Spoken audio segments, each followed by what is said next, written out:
Shalom Bapak Ibu Saudara dimanapun Anda berada, mari kita bersama-sama satukan hati, kita bawa hati dan hidup kita di hadapan Tuhan. Mari kita berdoa.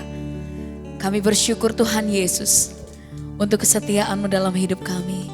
Sekalipun tidak pernah Engkau meninggalkan kami Tuhan, sedetik pun Engkau tidak pernah meninggalkan kami. Terima kasih Tuhan untuk kesetiaan-Mu yang luar biasa dalam hidup kami. Dan pada hari ini Tuhan, pada saat ini kami mau naikkan syukur kami Tuhan. Kami mengucap syukur, kami mau berterima kasih buat kebaikan-Mu. Karena penyertaan-Mu sempurna dalam hidup kami. Terima kasih Tuhan Yesus. Ini sembah dan pujian kami. Kemuliaan hanya bagi nama-Mu.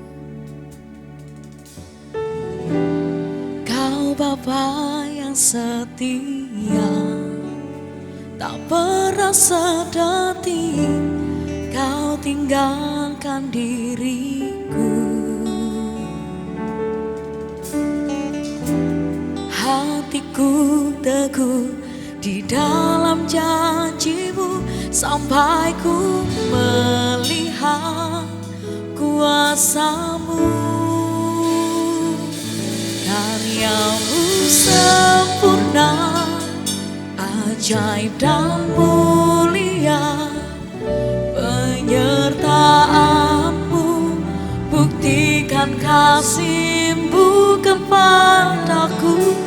Agungkan Engkau, Yesus termulia, kasih-Mu terindah selamanya.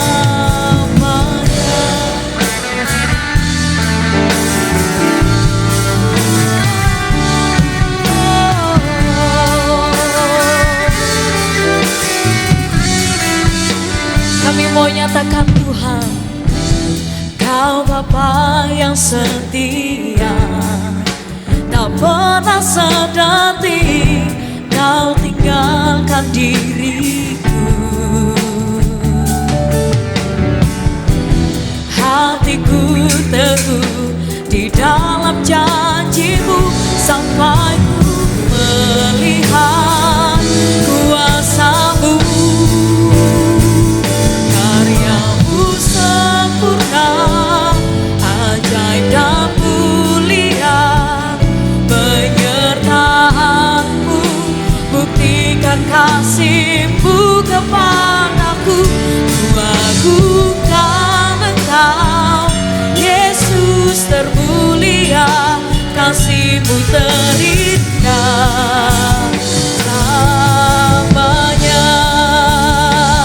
Karya-Mu sempurna, ajaib dan mulia. Penyertaan-Mu buktikan kasih-Mu kepadaku. Ku agungkan Engkau, Yesus termulia, kasih-Mu terindah selamanya. Mari ingat-ingat segala kebaikan Tuhan dan kesetiaan Tuhan dalam hidup kita. Karya-Mu sempurna, ajaib dan mulia. Penyertaan-Mu buktikan kasih-Mu kepadaku. Ku agungkan Engkau, Yesus termulia, kasih-Mu terindah selamanya. Karya-Mu sempurna, Engkau ajaib dan mulia Tuhan. Penyertaan-Mu buktikan kasih-Mu kepadaku. Ku agungkan Engkau, Yesus termulia, kasih-Mu terindah selamanya. Ku tetap berharap di dalam kesesakan. Ku tetap percaya walau tak melihat. Sebab ku yakin karya-Mu sempurna, ajaib dan mulia. aku, buktikan kasih-Mu kepadaku. Ku agungkan Engkau Tuhan, Kau yang termulia selamanya. Karya-Mu sempurna, ajaib dan mulia, penyertaan-Mu, buktikan kasih-Mu kepadaku. Ku agungkan Engkau, Yesus termulia, kasih-Mu terindah, kasih-Mu terindah.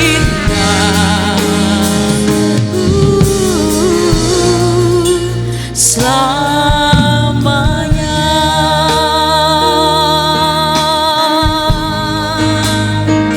Kau yang terindah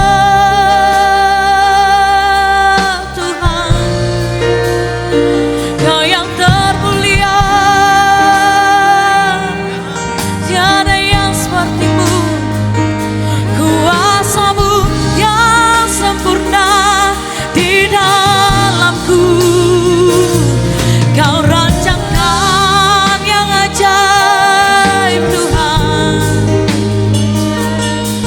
Kau bentuk hidupku sesuai rencana-Mu. Ku mau percaya penuh Tuhan, ku mau berserah penuh hanya kepadamu. Percaya rancangan-Mu yang terbaik. Oh haleluya, kami percaya kepadamu, sebab kesetiaan-Mu Tuhan, sebab penyertaan-Mu lebih dari hidup kami.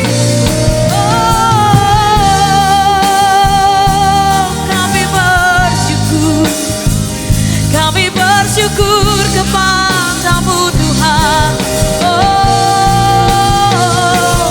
sekalipun kami belum melihat jalan keluar di depan kami Tuhan, namun kami mau tetapkan hati kami, kami mau teguhkan hati kami, kami mau percaya kepadamu.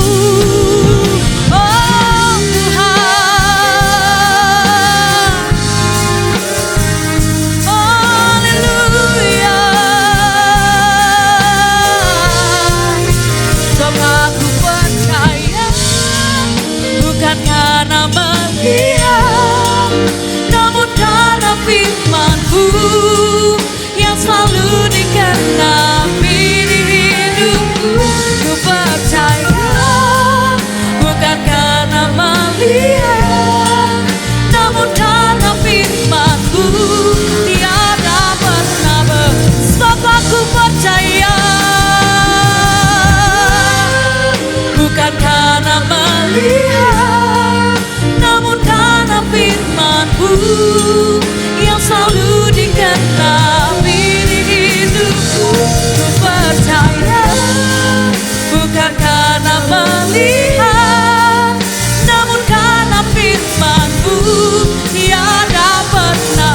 Mari dengan segenap hatimu, sebab aku percaya, bukan karena melihat, namun karena firman-Mu yang selalu dikenapi di hidupku. Ku percaya Tuhan,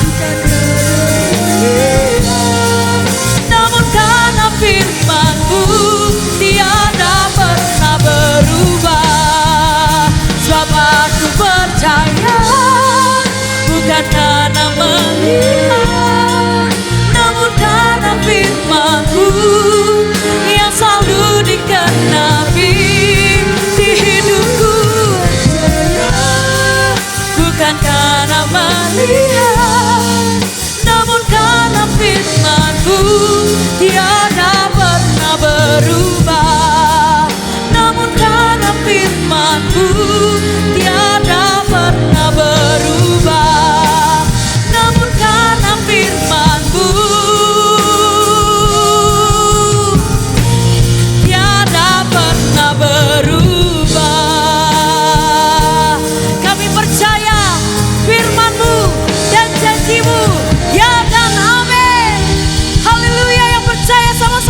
Katakan, amin.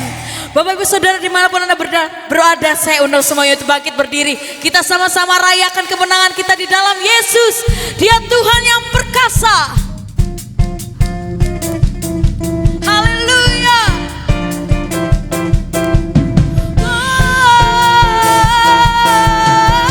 Let's sing.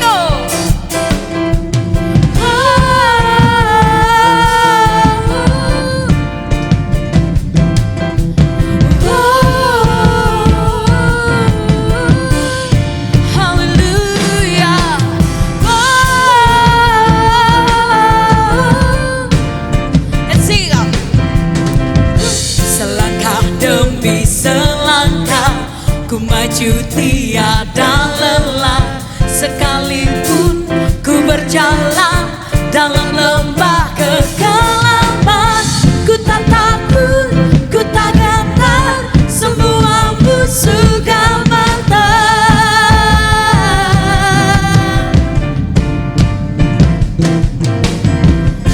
Imanku tak perlu besar, cukup sebutir pun dahsyat. Karena Dia yang bekerja, bukanlah kuat gagahku.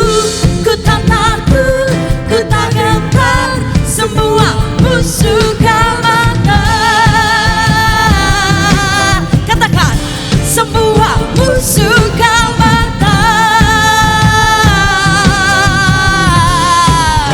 Oh, Yesus Tuhan, Engkau yang selalu bekerja di dalam hidupku dan telah menjadi kuatku.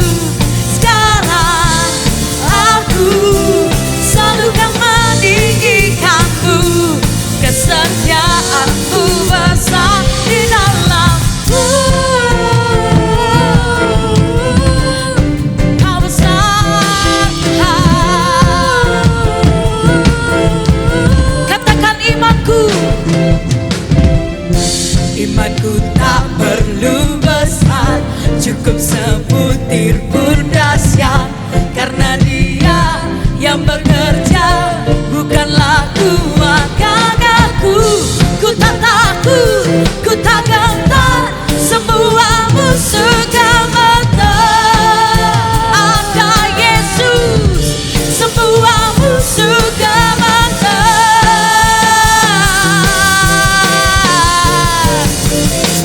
Yesus Tuhan, Engkau yang selalu bekerja di dalam hidupku dan telah menjadi kuatku.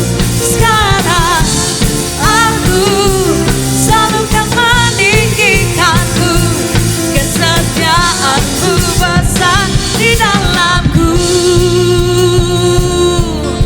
Oh, Kau besar di dalamku.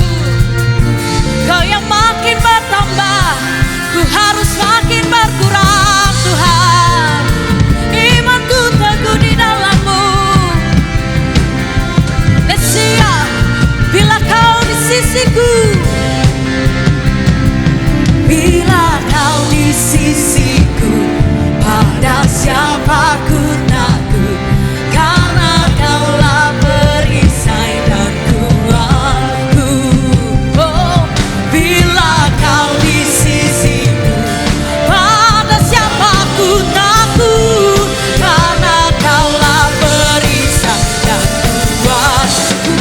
Oh, Yesus Tuhan, Engkau yang selalu bekerja di dalam hidupku dan telah menjadi kuatku.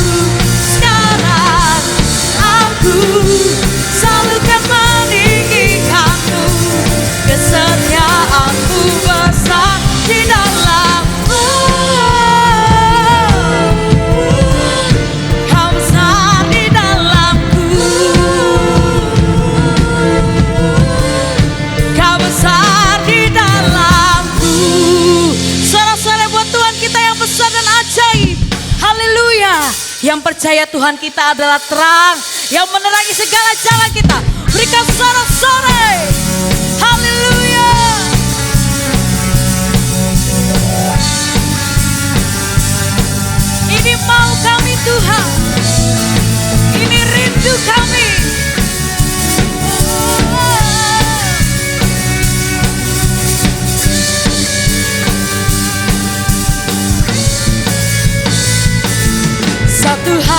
ku pinta, ini yang ku ingini, berada dekatmu, saksikan kemurahan-Mu.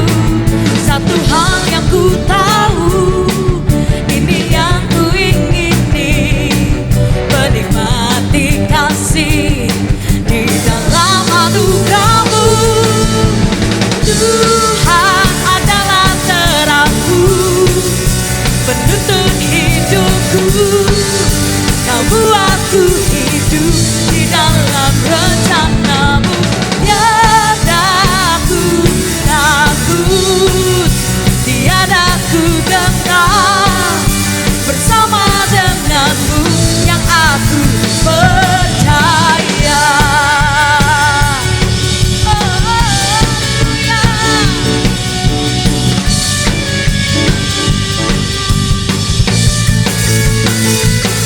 Satu hal yang ku pinta, ini yang ku ingini, berada dekatmu, saksikan kemurahan-Mu. Satu hal yang ku tahu, ini yang ku ingini, menikmati kasih di dalam anugerah-Mu. Tuhan adalah terangku, penuntun hidupku. Kau buatku hidup di dalam rencana-Mu. Tiada ku takut, tiada ku gentar, bersama dengan-Mu. Oh, Tuhan adalah Kaulah terang kami, penuntun hidup kami, Yesus. Oh, Kau buatku hidup di dalam rencana. Katakan, tiada ku takut, tiada ku gentar, bersama dengan-Mu. Tuhan adalah terangku, penuntun hidupku. Kau buatku hidup di dalam rencana-Mu. Tiada ku takut, tiada ku gentar, bersama dengan-Mu yang aku percaya. Yesus, haleluya. Kami percaya penuh kepada-Mu Tuhan.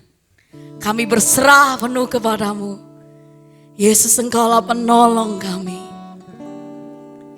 Terima kasih Yesus. Engkau alasan kami hidup. Engkau alasan kami hidup. Kau alasan di dalam hidupku, untuk berserah penuh kepadamu.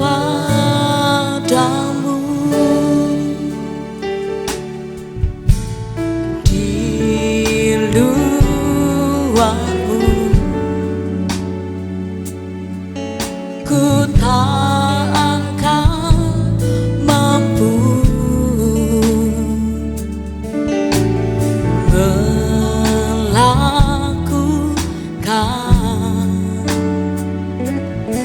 semua kehendak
Engkau satu-satu yang kami perlu Tuhan. Di setiap waktu kami, tiada ku takut, sebab Kau besertaku. Karena Kau Tuhan di atas segalanya, Yesus menolongku, ku cari wajah-Mu, Kau yang ku perlu di setiap waktu. Tiada ku takut, sebab Kau besertaku. Karena Kau Tuhan di atas segalanya. Karena Kau Tuhan di atas segalanya. Karena Kau Tuhan di atas segalanya.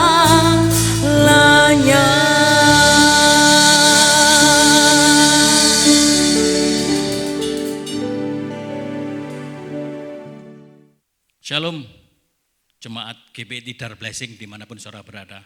Apa kabar? Ada sukacita? Tetap semangat? Haleluya. Sebelum kita merenungkan kebenaran firman Tuhan, saya ajak saudara-saudara semua untuk masuk di dalam doa. Mari kita berdoa. Bapa di surga, Bapa yang kami puji, Bapa yang kami sembah, Bapa yang kami kenal di dalam nama Tuhan Yesus Kristus. Terima kasih Bapa, kami bersyukur buat kasih dan kemurahan Tuhan. Terima kasih buat kebaikan Tuhan. Sebentar kami akan dengar firman Tuhan, urapi setiap kami, urapi hamba-Mu. Biarlah kebenaran firman Tuhan yang kami renungkan hari ini boleh memberkati kami, boleh menjadi kekuatan dalam kehidupan kami, dalam mengerti apa menjadi maunya Tuhan, sehingga kami boleh bertumbuh di dalam Tuhan. Terima kasih Bapa, beri kami telinga seorang murid yang siap untuk mendengar kebenaran firman Tuhan dan melakukannya dalam kehidupan kami sehari-hari. Terima kasih, kami sambut firman Tuhan hanya di dalam satu nama, Tuhan Yesus Kristus. Haleluya. Amin. Oke, Bapak Ibu Saudaraku yang kasih Tuhan, kita akan belajar sama-sama. Izinkan saya memberikan tema hari ini, yaitu hidup bertumbuh di dalam Kristus. Dan ayatnya kita buka bersama-sama di dalam Kolose 2 ayat 6 sampai ke 8. Begini firman Tuhan. Kamu telah menerima Kristus Yesus Tuhan kita. Karena itu hendaklah hidupmu tetap di dalam Dia. Ayat yang ke-7, hendaklah kamu berakar di dalam Dia dan dibangun di atas Dia. Hendaklah kamu bertambah teguh dalam iman yang telah diajarkan kepadamu, dan hendaklah hatimu melimpah dengan syukur. Ayat ke-8, hati-hatilah supaya jangan ada yang menawan kamu dengan filsafatnya yang kosong dan palsu, menurut ajaran turun-temurun dan roh-roh dunia, tetapi tidak menurut Kristus. Demikianlah kebenaran firman Tuhan yang menjadi renungan kita hari ini. Bapak Ibu Saudaraku yang dikasihi oleh Tuhan, hidup bertumbuh di dalam Kristus itu sebagai tema kita hari ini. Pertumbuhan rohani itu merupakan hal yang dikehendaki oleh Tuhan dan harus terjadi pada setiap orang percaya, karena dalam kenyataannya Tuhan menciptakan kita adalah untuk menjadi serupa dengan gambaran anaknya, menjadi seperti Kristus, menjadi seperti Yesus. Itu ada di dalam Roma 8 ayat ke-29, nanti dibaca di rumah aja. Karena itu Bapak Ibu Saudara kasih Tuhan, setiap orang yang percaya perlu untuk bertumbuh. Artinya gini, bertumbuh dalam kasih karunia dan dalam pengenalan akan Kristus. Dalam hal ini Rasul Petrus menjelaskan di dalam 2 Petrus 3 ayat yang ke-18. Firman Tuhan berkata demikian. Tetapi bertumbuhlah di dalam kasih karunia dan di dalam pengenalan akan Tuhan dan juru selamat kita, Yesus Kristus. Baginya kemuliaan sekarang dan sampai selama-lamanya. Kekasih-kasih Tuhan, dari sini kita melihat bahwa Tuhan menginginkan agar kita menjadi dewasa dan mengembangkan karakteristik yang dimiliki oleh Tuhan Yesus Kristus. Masalahnya adalah begini, pertumbuhan jasmani seringkali lebih kuat, sehingga kita banyak mengabaikan hal-hal yang bersifat rohani. Jadi gizi jasmani itu seringkali menjadi utama dalam hidup kita, sehingga kita lupa ada hal-hal rohani yang perlu kita perhatikan. Dan itu hal yang lebih penting, yang rohani yang tidak kelihatan ini lebih penting. Bapak Ibu Saudara kasih Tuhan, pertumbuhan rohani tidak terjadi secara otomatis. Perlu waktu, perlu komitmen yang terencana untuk bertumbuh supaya ada komitmen yang terus menerus dalam satu pertumbuhan yang sehat. Kalau tidak ada komitmen maka hasilnya akan menurun. Karena ini perlu pertumbuhan rohani ini perlu direncanakan, perlu diprioritaskan, perlu dipersiapkan sejak dini. Jangan sampai begini. Kita sudah bertahun-tahun bahkan mulai lahir sejak kecil kita jadi menjadi Kristen. Tetapi pengenalan akan Tuhan ini sangat dangkal. Sehingga waktu terjadi masalah, tindakannya seperti anak kecil, tindakannya seperti orang yang tidak mengenal Tuhan. Ini menunjukkan, ini membuktikan bahwa pertumbuhan rohaninya mandek, pertumbuhan rohaninya kerdil, mungkin tidak bertumbuh. Dalam hal ini penulis Ibrani mengatakan, menegur jemaat, dikatakan begini, Ibrani 5 ayat 12. Sebab sekalipun kamu ditinjau dari sudut waktu, sudah seharusnya menjadi pengajar. Kamu masih perlu lagi diajarkan asas-asas pokok dari pernyataan Allah. Dan kamu masih memerlukan susu, bukan makanan keras. Kalau ini yang terjadi dalam kehidupan kita, kita masih kanak-kanak, masih kepingin diperhatikan dan lain sebagainya. Ini membuktikan kita masih anak-anak. Kalau anak-anak masih perlu minum susu, bukan makanan keras. Kalau orang sudah bertumbuh itu berusaha mencari. Berusaha untuk makan makanan keras supaya pertumbuhan rohaninya kuat. Jadi kalau orang sudah dewasa itu mencari sendiri apa yang bisa dimakan untuk makanan rohaninya. Sehingga itu membuat tubuhnya menjadi kuat, akhirnya bertumbuh. Kalau anak kecil, kalau enggak nangis, merengek, susu yang diminum, itu pertumbuhannya maksudnya kurang kuat. Anak kecil kan tubuhnya enggak kuat, tapi orang dewasa perlu makanan keras, itu akan menguatkan kerohaniannya. Bapak Saudara kasih Tuhan, hal yang paling kuat untuk membentuk kita sekali lagi adalah komitmen yang kuat yang membuat kita memiliki komitmen bisa mengembangkan kehidupan kita. Kalau kita memiliki komitmen yang kuat itu akan mengembangkan kehidupan kita, bahkan rohani kita akan bertumbuh.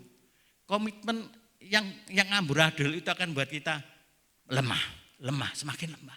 Kenapa? Tidak ada kerinduan, tidak ada kemauan, tidak ada kegigihan untuk mencari. Tidak ada kegigihan untuk belajar, maka pertumbuhan akan merosot. Makin hari maka akan menjadi untuk mengalami pertumbuhan itu butuh komitmen. Jadi dengan kata lain bertumbuh itu adalah keputusan.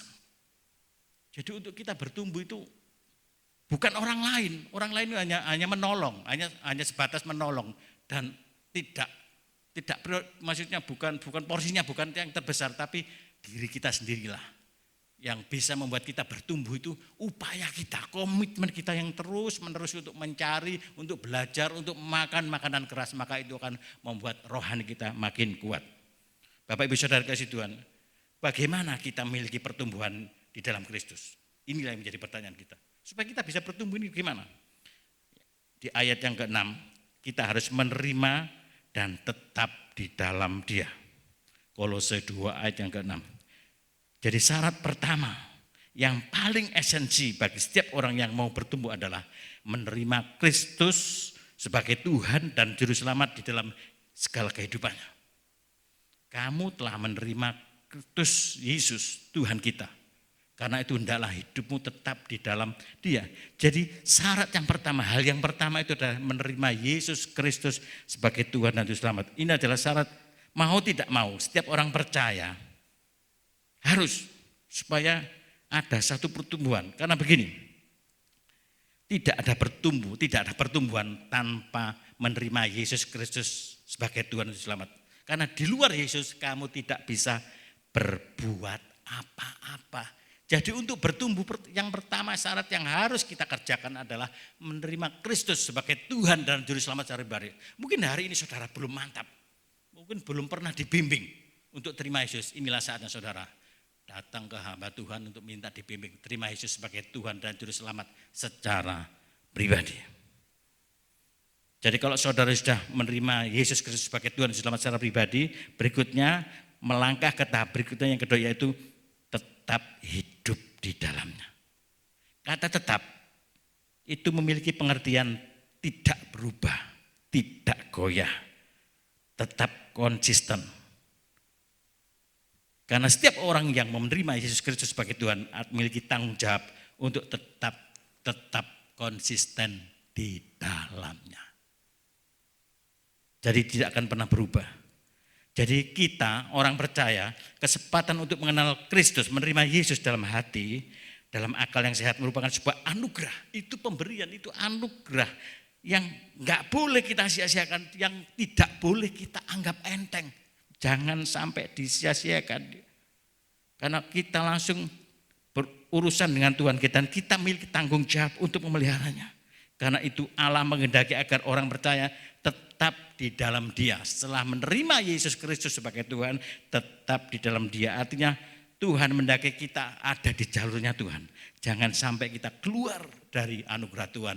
Jangan sampai kita keluar dari anugerahnya Tuhan.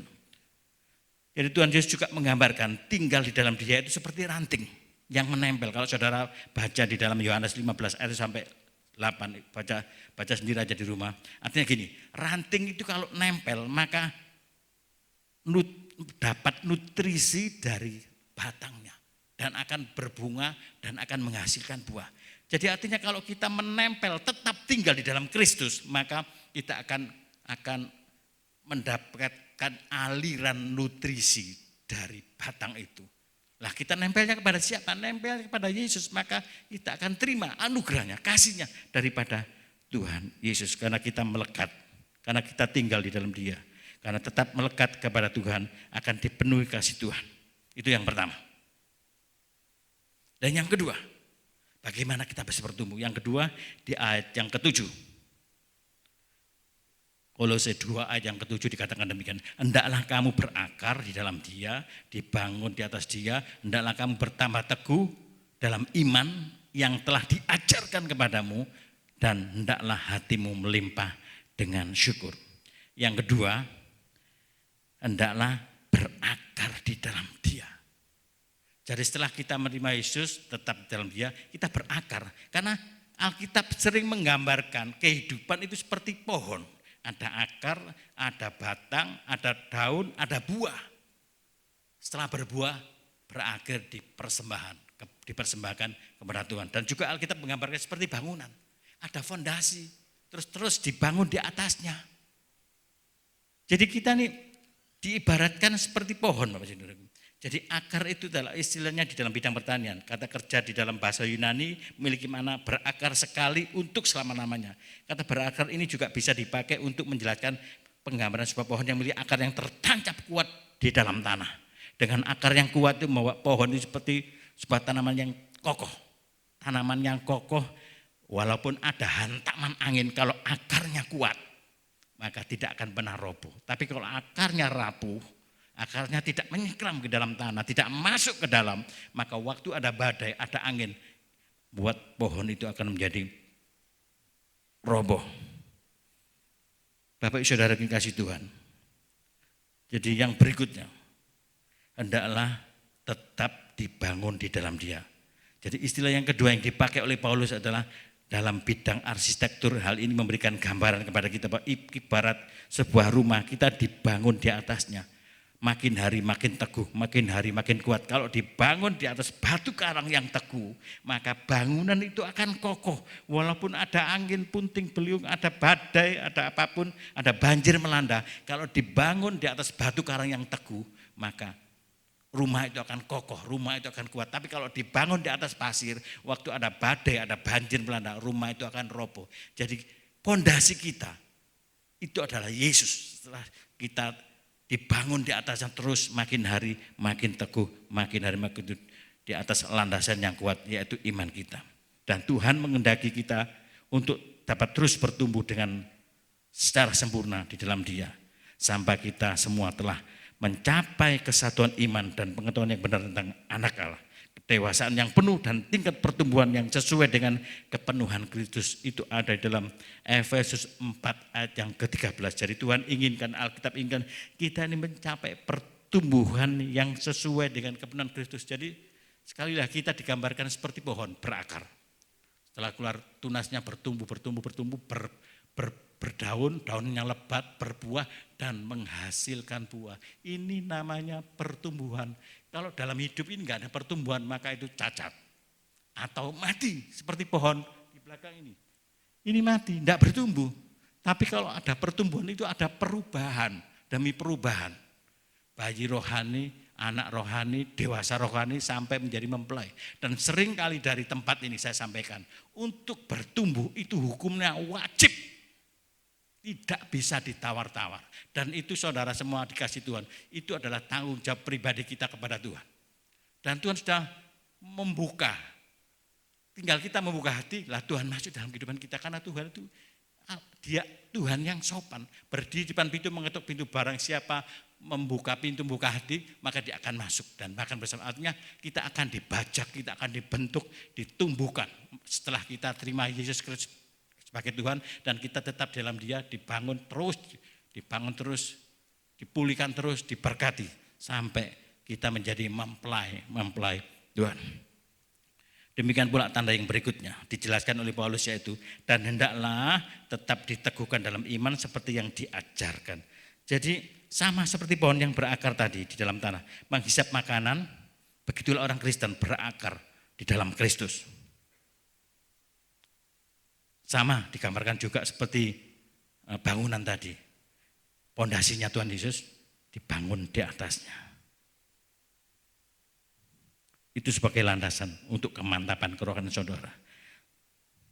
Dan tanda berikutnya, tetaplah berlimpah-limpah dengan pengucapan syukur. Jadi waktu kita bertumbuh otomatis sukacita, ucapan syukur itu akan keluar dari mulut kita. Kenapa?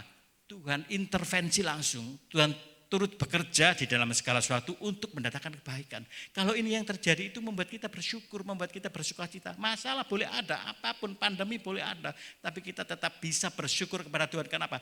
Bukti penyertaan Tuhan, bukti pemeliharaan Tuhan itu ada. Dan itulah bentuk daripada pertumbuhan, bukti pertumbuhan kita di dalam Tuhan. Waktu kita melekat kepada Tuhan, waktu kita dibangun dalam Tuhan, maka ada ucapan syukur dalam setiap kehidupan kita. Tidak mengomel, kita tidak menyalahkan keadaan, tidak menyalahkan pemerintah, tidak menyalahkan bapak rohani, tidak menyalahkan siapapun. Tapi kita masuk koreksi diri sendiri. Supaya kita bertumbuh, apa yang harus aku lakukan? Bersyukur kepada Tuhan atas apa yang telah terjadi. Karena apa yang telah diizinkan terjadi atas hidup kita adalah sarana bagi Tuhan untuk membentuk kita, untuk memproses kita.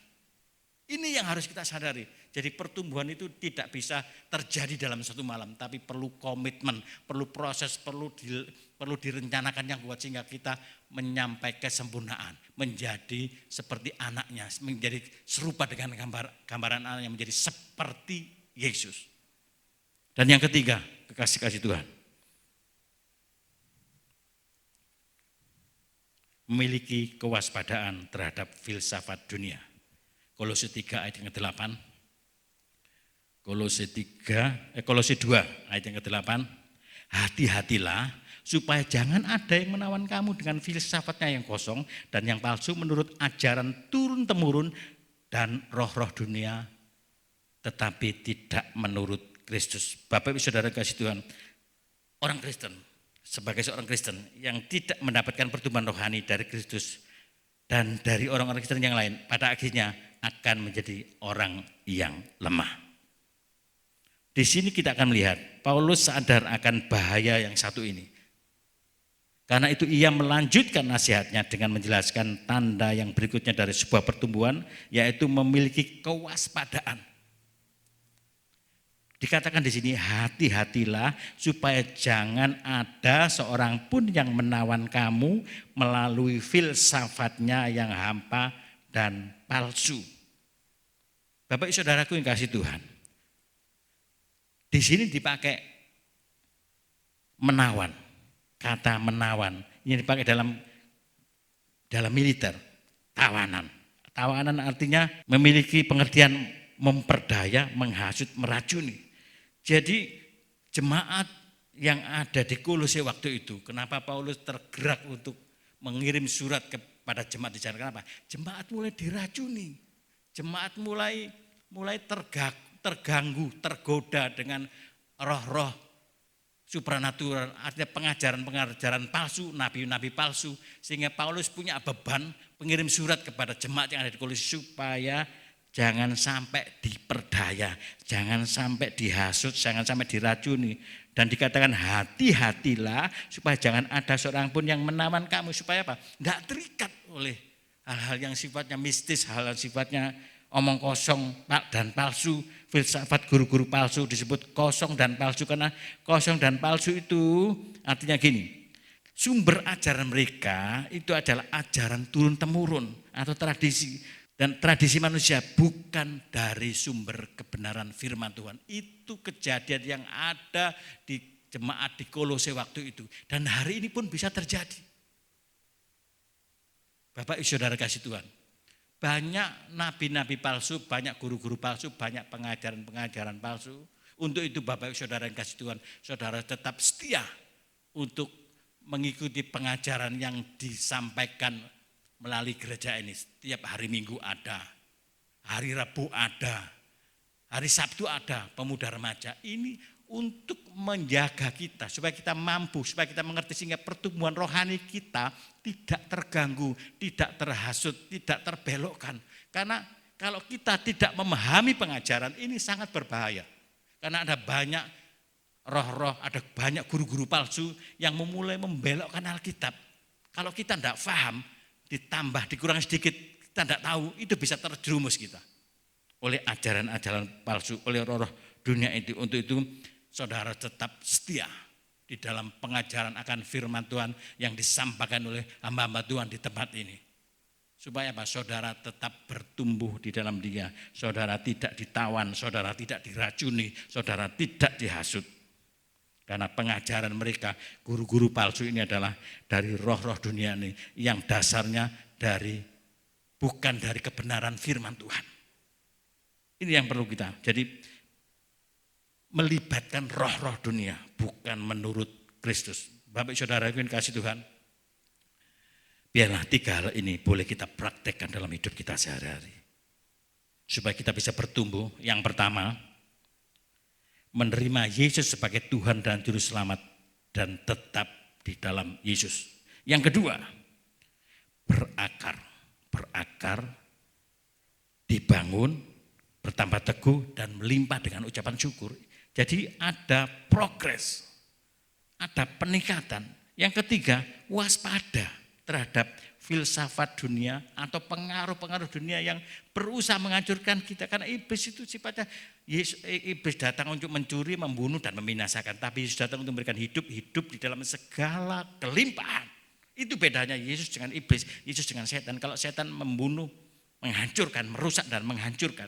Tapi Yesus datang untuk memberikan hidup dalam segala kelimpahan. Biarlah 3 hal ini perlu kita renungkan, kita tanamkan, kita praktekkan dalam hidup kita sehari, sehingga pertumbuhan rohani saudara terus naik. Sehingga saatnya nanti Yesus datang kedua kali, kita sudah siap menjadi mempelai-mempelainya. Berarti kita sudah dewasa rohani. Kalau dewasa rohani enggak kepingin diperhatiin terus, tapi memperhatikan orang lain. Ini yang menjadi harapan kami semua, harapan gereja GBI Dara Blessing ini. Terima kasih. Biarlah kebenaran firman ini saudara berusahalah. Walaupun sedikit tapi berusaha untuk mempraktekkan. Supaya kalau kita terima firman, dengar firman, siapapun yang menyampaikan dari tempat ini, saudara terima, lakukan. Itu yang akan membuat kita bertumbuh. Waktu saya awal-awal bertobat pun demikian, waktu dengar firman, kok kena aku terus ya. Kenapa? Banyak kebusukan, banyak kehancuran yang saya tidak ngerti. Begitu saya ngerti, saya berusaha untuk melakukan. Itu yang memacu kita untuk bertumbuh. Itu yang memacu kita untuk menjadi kedewasa dalam rohani. Sehingga kita tidak menjadi kerdil, tidak dangkal dalam pemahaman kepada firman Tuhan. Demikian firman Tuhan, mari kita berdoa. Bapa di surga, terima kasih, kami minta syukur buat anugerah dan kasih Tuhan. Biarlah kebenaran firman Tuhan yang kami dengar hari ini bertumbuh di dalam Kristus. Berikan kami kemampuan, kekuatan Tuhan untuk kami boleh tetap di dalam Tuhan, menerima Yesus sebagai Tuhan dan tetap di dalam Tuhan, berakar, dibangun dan melimpah dengan syukur. Dan berikan kami kemampuan untuk kami tetap waspada terhadap pengaruh dunia, terhadap filsafat dunia. Dalam nama Yesus kami mengucap syukur dan terima kasih. Haleluya. Amin. Mari kita persiapkan hati kita untuk menerima perjamuan kudus. Ada Yesus yang selalu peduli. Ada Yesus yang selalu mengerti. Dia buktikan dengan cinta. Dia berikan nyawanya bagi kita. Ada Yesus yang selalu peduli. Ada Yesus yang selalu mengerti. Dia buktikan dengan cinta. Dia berikan nyawanya bagi kita. Oh Yesus mati bagiku, memberikan nyawamu bagi hidupku. Darahmu tebus dosaku, hidupku menjadi yang baru. Oh Yesus mati bagiku, memberikan nyawamu bagi hidupku. Darahmu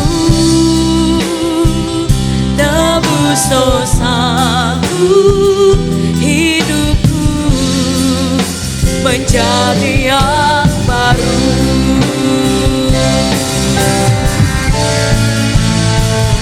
Oh Yesus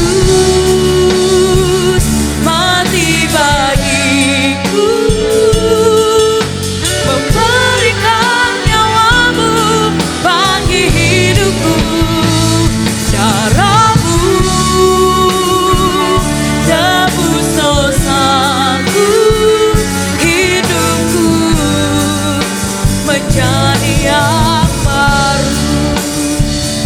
Hidupku menjadi yang baru. Hidupku menjadi yang baru.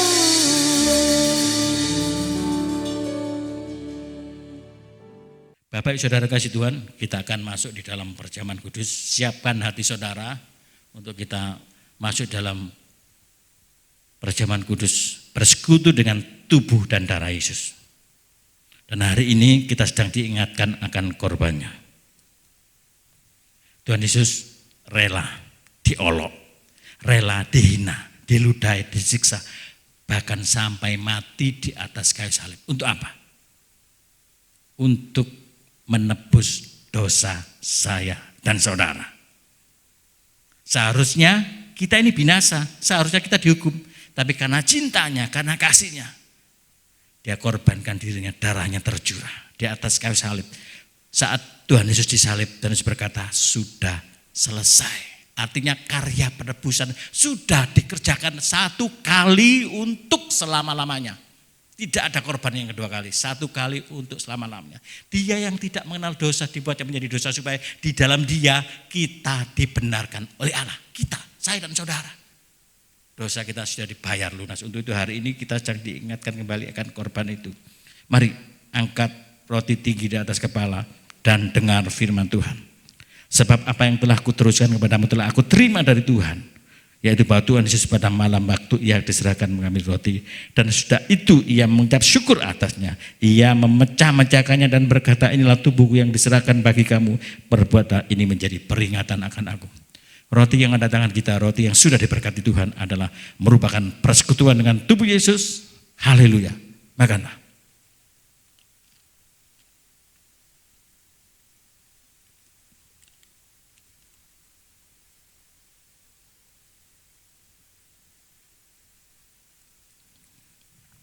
Haleluya. Mari angkat cawan tinggi di atas kepala dan dengar firman Tuhan. Demikian juga ia mengambil cawan. Sesudah makan lalu berkata, cawan ini adalah perjanjian baru yang dimeteraikan oleh darahku. Perbuatlah ini setiap kali kamu meminumnya menjadi peringatan akan aku. Bapak Saudara kasih Tuhan, anggur yang ada tangan kita, anggur yang sudah diberkati Tuhan adalah merupakan persekutuan dengan darah Yesus. Haleluya. Minumlah.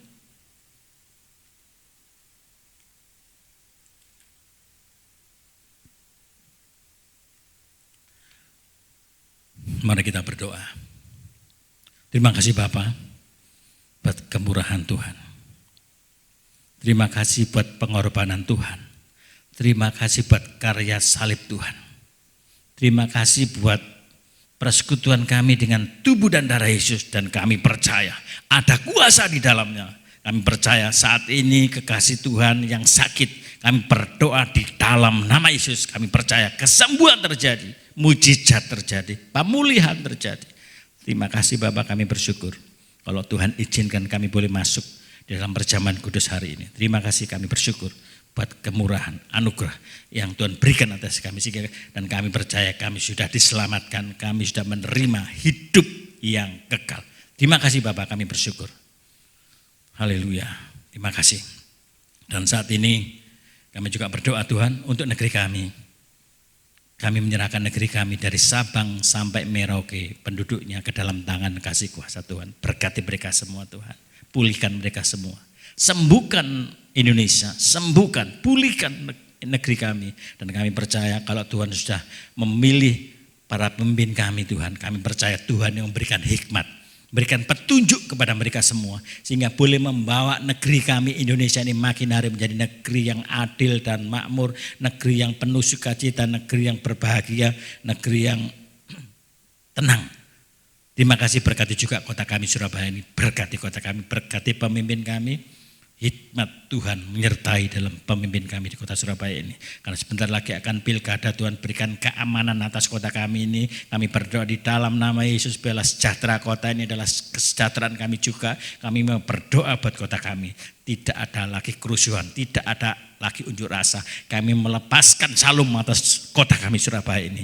Biarlah menjadi kota yang tentram, kota yang aman, dan orang-orang yang ada di dalamnya diberkati semuanya. Terima kasih Bapak, berkati juga setiap Bapak Ibu Saudara kasih Tuhan yang sudah memberikan persembahan, baik melalui transfer, Tuhan berkati. Yang langsung juga Tuhan berkati dengan berkat yang melimpah, berikan kesehatan yang baik, usaha pekerjaannya diberkati luar biasa. Walaupun di masa pandemi Tuhan membuat berbeda kepada setiap mereka yang berusaha, bekerja, yang melakukan usaha apapun juga, kami percaya Tuhan menyertai sesuai dengan janji kebenaran firman Tuhan. Aku akan menyertai kamu senantiasa sampai pada akhir zaman, dan kami percaya itu terjadi atas jemaat GBI Tidar Blessing dimanapun mereka berada. Berkat melimpah, dan dari tempat ini kami melepaskan berkat itu Tuhan dalam nama Yesus. Terima kasih Bapak, kami bersyukur buat kasih dan kemurahan Tuhan. Bapak Saudara kasih Tuhan, bela saudara dimanapun saudara berada, angkat tangan saudara masing-masing. Tuhan memberkati engkau dan melindungi engkau. Tuhan menyinari engkau dengan wajahnya dan memberikan engkau damai sejahtera. Dalam nama Bapa, Putra dan Roh Kudus, dan di dalam nama Tuhan Yesus, jemaat GBI Tidar Blessing dimanapun saudara diberkati luar biasa, dipulihkan, disembuhkan. Kami berdoa di dalam nama Yesus, kami melepaskan shalom atas mereka semua. Terima kasih Bapak, di dalam nama Tuhan Yesus kami sudah berdoa dan mengucap syukur. Haleluya. Amin.